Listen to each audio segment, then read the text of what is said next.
Hey, what's up guys, it's my quick video. I actually recorded this about 5 times. It was so long. I don't want it to be that long. I want this to be like maybe a 3 to 5 minute video. So anyways, I haven't made a video in a while, so this is me back. I meant to record this like 2 days ago. It just, a lot of stuff has been happening this weekend, so I'm back. And I want to talk about the Xbox One and why in hell it's running games at 720p when its competition is running at 900p and 1080p.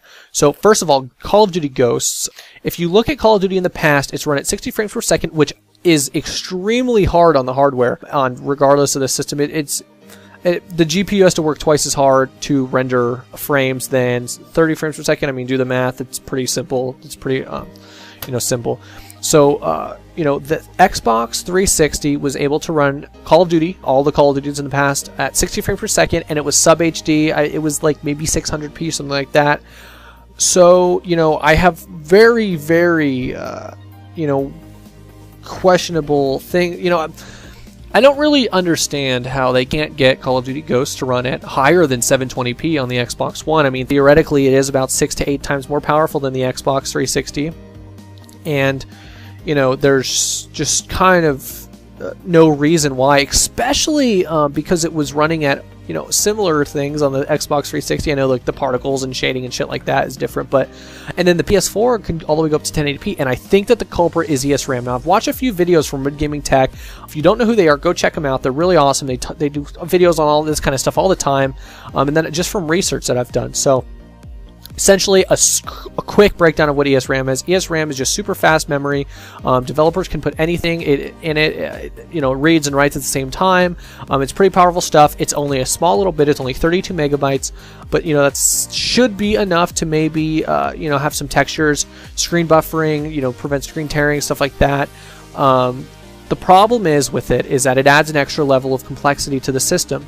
On the PS4 side, all they have to do is just code as if they're coding for a PC, and the system is laid out exactly how they're expecting it. The Xbox One, on the other hand, this ESRAM is not smart. There's no engines inside to say, hey, make a game in this type of parameters, and we'll figure out the ESRAM stuff later. It doesn't work like that. The coder, the programmer, has to go in and make things to get the ESRAM to be integrated into the system, and the ESRAM is needed. They're using DDR3 RAM, and it's good. I mean, it's nice that it's one big cache, but it's not as fast as the Xbox or the PS4 and a lot of modern day GPU memory. So the thing is that this ESRAM is pretty important to get this system running at similar performance as the PS4. They've also added some other things like some audio processors, stuff like that, which actually does alleviate a lot of stress on the system, which is kind of weird. But the problem is that, okay, so they got the ESRAM in, and the toolkits are not finished, the drivers are not optimized, and there's really no way for developers to utilize this ESRAM in a way that is beneficial to the game and time efficient for them. I mean, it seems easy, it seems to just say, oh well, just send it there, send it back. Well, you gotta manually send information there, manually take information out, manually clear it. It's a pain in the ass if you don't have a toolkit. It would be as if you needed to use a calculator, right?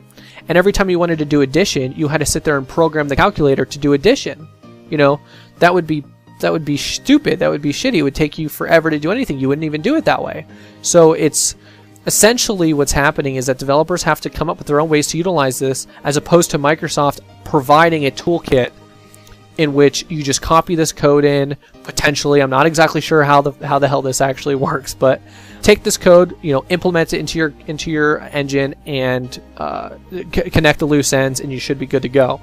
So I believe that that's why the Xbox One is having issues running games at higher than 1080p. I mean, or 720p, and it's because the ESRAM 1 is not big enough. I think they should have maybe went with 64 megabytes. I think that would have been a more reasonable number. I think 32 is pretty conservative, on Microsoft's part. It's it's kind of like a what if thing, and I think developers will figure it out. I think that it will cause them issues, and they're already having issues, as you can see. But that's pretty much the reasons why these games are not running at 1080p, or yeah, 1080p, because I find it hard to believe that the hardware is not capable of running Call of Duty Ghosts at a higher resolution. Because when you look at the 360, now I know the 360 version has not as good lighting, particles, shit like that, but they've been running Call of Duty Ghosts at 60 frames per second, which is actually very labor intensive on the system, and running at maybe, you know, like 600p, or maybe, I don't know exactly the resolution they're running at. But it's hard for me to believe that they can't get it up to at least 900p when the PS4 is 1080p. Especially since Battlefield 4 is running the game at 720p, 60 frames per second, and there is much, much more going on, theoretically, from my perspective, in Battlefield 4 as opposed to Call of Duty Ghosts. I just don't understand. You know, I don't. I feel like Call of Duty 4 was like a very lean game, if that makes sense. Like, the world is... there's no moving parts, you know...